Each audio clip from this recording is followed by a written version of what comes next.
Lists are the workhorse of Python. You will probably never see a Python program of any complexity that does not use lists. We introduced these lists last week, but we showed them in their most basic form. We showed fixed length lists. You could access them, you could modify them, but that was about it. Today we're going to talk about some more of the capabilities of lists. You can actually dynamically add and remove elements to a list so that its size changes while your program executes. There are a lot more methods to lists as well, but we're going to show a few today. We're going to show the ones that you need for this class, but I encourage you to look at the documentation and learn about the other features of lists. With that, let's get started. Okay, so let's take a look at what we can do with lists. Right, so I can create my list here with the brackets just as we did last time, and let's put 1, 82, -6, 4, 3, and 8 in my list. Okay, so I have a list, I can create it this way. I want to talk about some additional methods. We know how to access elements, right? If I want to, print lst2, oops. That's a bracket. We know that what will happen is we'll print -6. I know that I can get to the last element. I can print lst -1, get to 8. But what do we do if we want to do something else and something more interesting? I want to talk about two methods that allow us to examine things inside a list more easily. That's in and index. So what do these things do? In allows me to check if something is in the list, as the name kind of implies here. So I can write statements like 82 in lst. And this will evaluate to H or Z. Now that was just checking if you guys are paying attention in previous lectures. It will evaluate to true or false. Okay, so in this case, 82 in list, well, here's 82 right here. That's going to evaluate to true. So I can write statements like if 4 in lst print 4 is there. Okay, so you can do checks like this. Right? Index gives me a little bit more information. This just tells me whether or not it's in the list. Index tells me where it is in the list. So I can write statements like, let's say, lst.index 8.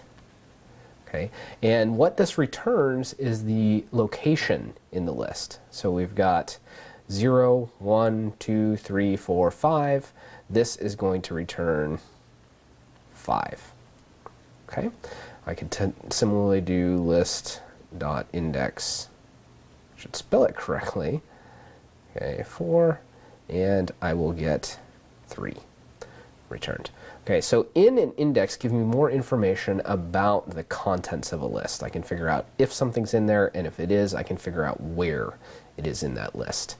Now that's interesting, and that gives us a little bit more capability beyond just looking at individual elements of the list. And it allows us to use lists for additional things where I can check for membership. Still, I'm stuck with my list being fixed size. So I want to talk about two additional methods, append and pop. And this is where things really start to get interesting. With append and pop, I can now change the list. Okay, and we saw how I could change it before by just changing an element. So I could say something like list bracket 2 equals 5. Okay, that would go through. That would come over here. That would actually get rid of that. It would replace it with a 5. Okay, and that has changed the list. Append and pop are a little bit different. I can now say list.append 632, and what this does, you'll ignore that craziness. My eraser works. I can actually now add 632 to the end of the list. My list grew. My list got longer. And I can put a sequence of these appends. I can make it as long as I'd like. I can also call list.pop. And that actually now removes that last element. So my list will go back to looking like this. If my pen would work, here it is. Okay, so That removes an element, so I can shrink it, and I can shrink it back down to 0 elements in there if I'd like. List.pop actually returns something, and what it returns is the element that was popped. So in this case, it would return 632. So with sequences of appends and pops, I can change the size of a list. Within an index, I can find things inside the list, or find whether or not things are inside the list. Now, if pop only removed from the end, it would be a little bit restricted. So pop actually takes an argument. The default is the end, but I could say list.pop 4, and that would remove the element at location 4. 0, 1, 2, 3, 4. So rather than erase it, I'm just going to scratch it out. Now that's gone. Okay? All right, with these methods, I can do a lot more with lists. And as I said before, there are additional methods that I can use on lists, and I strongly encourage you to go to the CodeSculptor documentation and explore them. So let's look at these list methods in action. Let's see what we can do with lists. And I want to use a task manager as a simple example of how to do this. So here's my little task manager. I have an empty canvas right now. I have an input for new task. I have an input that allows me to remove a task by number, and I have an input that allows me to remove a task by name, and a little button that clears everything. And you can see the code over here. I've hidden most of it, and I'm going to reveal it as we talk about it. Okay, so the new task, what happens here? I start out with a global variable, tasks, that has no tasks in it. And you can see over in my canvas, no tasks are being drawn. So let's add a task. What kind of task might we have? All right, what do I need to do today? Well, I need to teach Joe how to play Pong. Okay, there's my first task. All right, and you can see I'm going to ignore the draw handler for this entire lecture. We're going to talk about that in the things that are needed for that in the next lecture. But for now, it draws the tasks that I've added. Teach Joe how to play Pong. All right, let's add another one. Let's say buy some ties. I feel like my tie collection is getting a little light. I need to go get some more. Okay, I can add that in. Now you can see it's adding things. So what actually happened? Let's click over here to new. Okay, this is the event handler when I enter something into that input box. We can go down here, the new task calls new. It's real simple. Okay, no matter what I typed in that task box, all it does is call tasks.append with the message. And so this list is growing as we use the to-do list or the task manager. Okay, that's easy enough, right? So I could keep adding, lists here. Don't forget the colon. How about find missing rice owl? Okay, so now I've got a bunch of tasks. I would like to be able to remove them as well. So I have my remove by number box here. So I say, well, I remembered the colon. I don't need to have that tasks anymore. There, it's gone. Okay, so I can type a number and my task will be removed. There's a hopeless task on here that really I just, it's never actually going to happen. I'll be able to beat him forever now. Okay, all right, so I can keep doing that, right? And my list shrinks correctly, and when it redraws the task list, only the tasks that remain happen here. So what does remove num look like?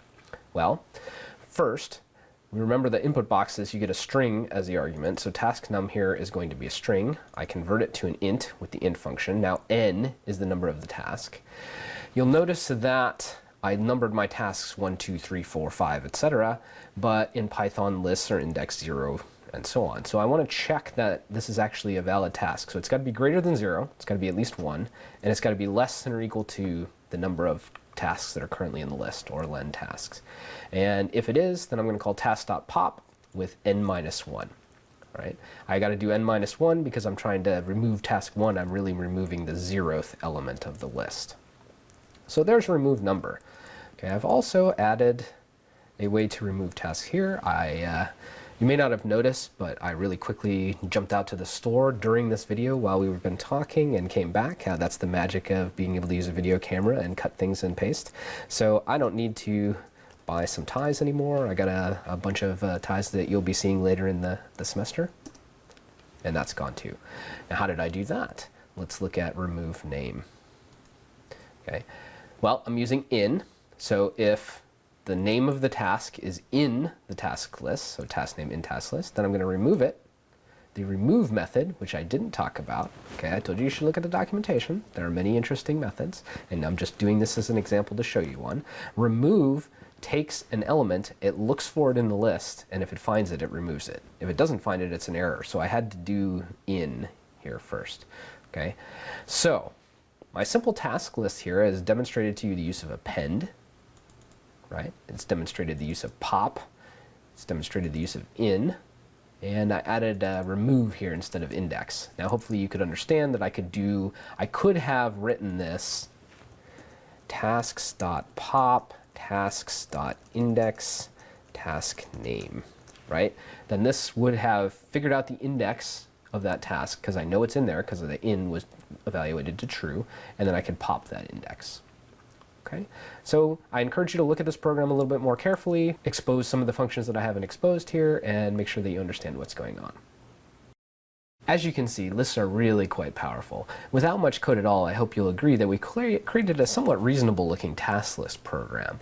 The methods append and pop and in and index and so on are very powerful, and this is really why lists are the workhorse of Python. We're going to look at some more examples because I think the simple task list is probably not enough to get you really comfortable with lists, and I think that's critically important to becoming a successful Python programmer.